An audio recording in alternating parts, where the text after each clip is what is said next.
Ngayon, gagawa tayo ng parag patata. Paborito ng mga Arabo or mga Lebanese lang siguro. Isa sa paboritong pagkain ng mga Lebanese.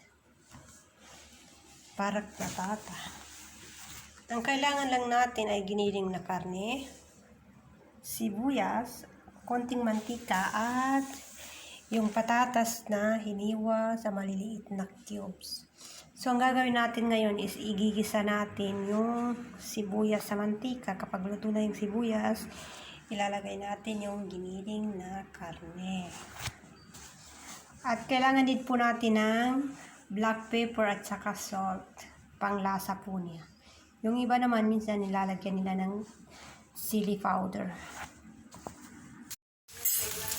So, medyo luto na yung ginisang karne. Lalagyan natin siya ng konting asin at konting black pepper. So, i-mix natin siya.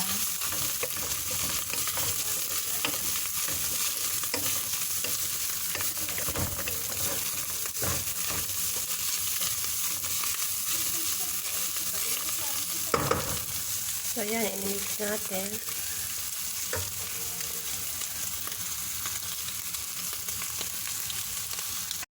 So, kung sa tingin mo luto na yung karne, ay ihahalo na natin yung patatas.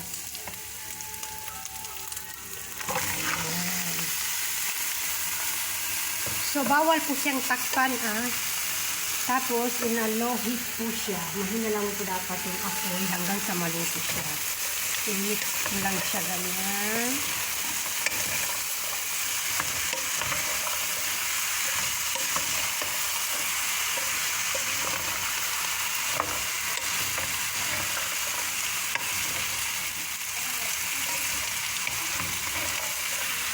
Siguro mga 30 minutes or 20 to 30 minutes maluluto na ito siya sa low heat.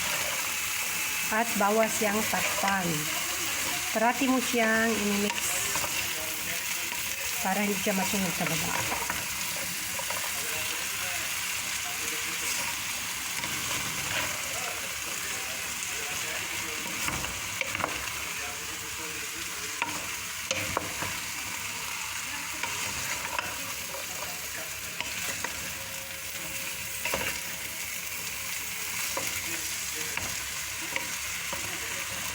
So, ganyan lang po siya.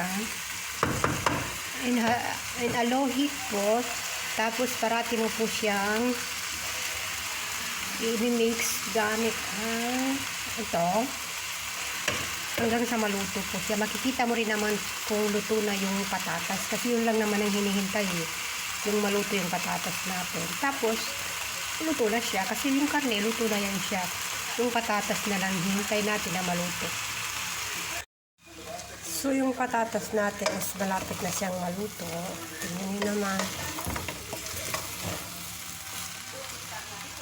So, habang hinihintay ko siyang maluto is gumawa naman ako ng salad. Kasi kinakain nila yan with salad at saka yung bread, yung sabi nilang kubos. Pagkain Arabo kasi yan So, hintay natin na maluto. Tapos saka natin dressing yung salad. So, luto na yung patatas natin. Ayan siya.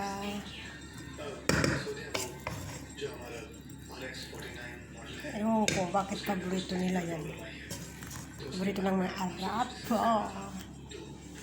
Ito yung salad. Yung salad naman is yung green pepper, yung cucumber, yung kamatis, sibuyas, tapos haluan lang siya ng powder mint,